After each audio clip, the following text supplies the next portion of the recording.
Herbert O'Driscoll. What can I say? This man is the reason I'm a Christian, an Anglican, and a poet. The first two are long stories, but the third I may have just enough time to tell you about.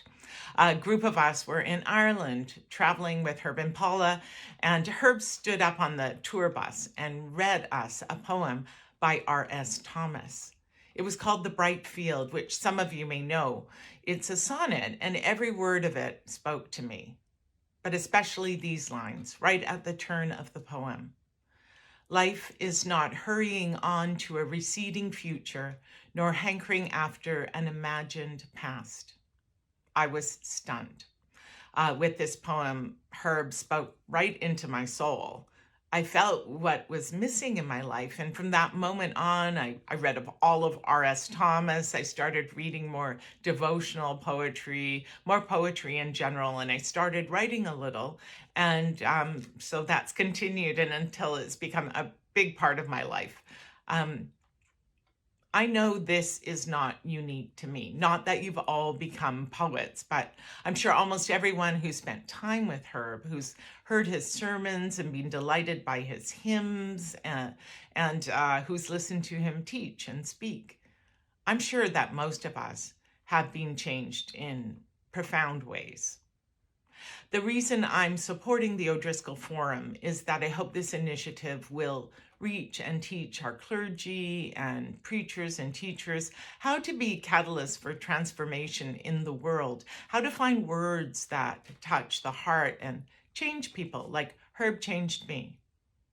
The O'Driscoll Forum honors Herb and Paula and will cultivate that gift, that those many, many gifts, actually, that they gave so generously and continue to give, inspiring minds, music, hearts, and imaginations.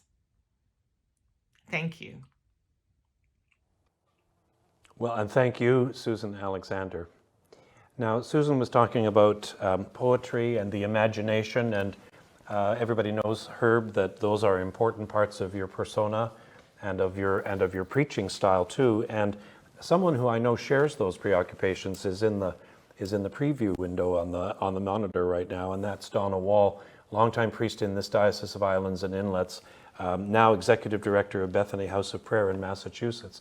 Donna, hello. I'd love to hear you talk just a minute or two about some of Herb's influence on you and your ministry. Oh, thanks, Ian. Hi, Herb. Hi, Paula. It's great to be here with you. And I was fortunate that our lives overlapped before we even met when I was living in Ottawa and serving at Christ Church Cathedral, where you also served. So that when I arrived in Victoria in 2013, we were introduced and quickly got to know each other. Because we'd kind of known the legend of Herb before we met the person, I was a little intimidated, but you remember we met at the Plowshare for coffee. And when I got home later that day, my husband said, "What was it like? What was it like to spend time with Herb?" And I said, "It's like diving into the deep end and swimming there for 45 minutes with great delight and then coming up for air and setting another time to get together." I'm so grateful for those times when we gathered and I sat in the green chair in the corner and we dove deep, making those connections between scripture and poetry, between lament and hope, grief and expectation. And I'm so grateful that the forum will create opportunities for people to engage in those same kinds of conversations, to make those links and to see how all things connect in friendship and in faith. Herb, I'd like to talk with you for just a second, if I may, about this whole strand that both Susan and Donna have talked about, which is this notion of the imagination.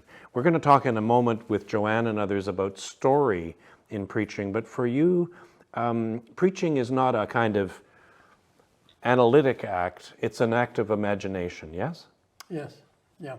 The two people who helped me, as it were, solidify that in my mind was Rowan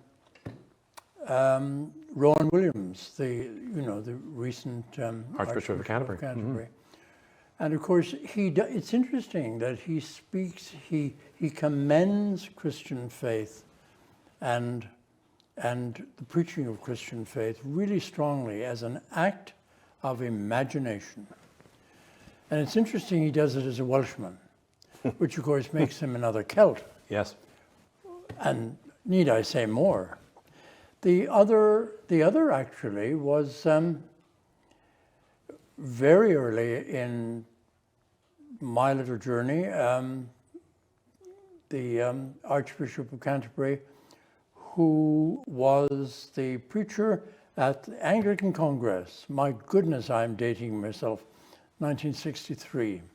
We took one of our children there in her carry cot. As a matter of fact, I think we took Moira, who's there looking after us today.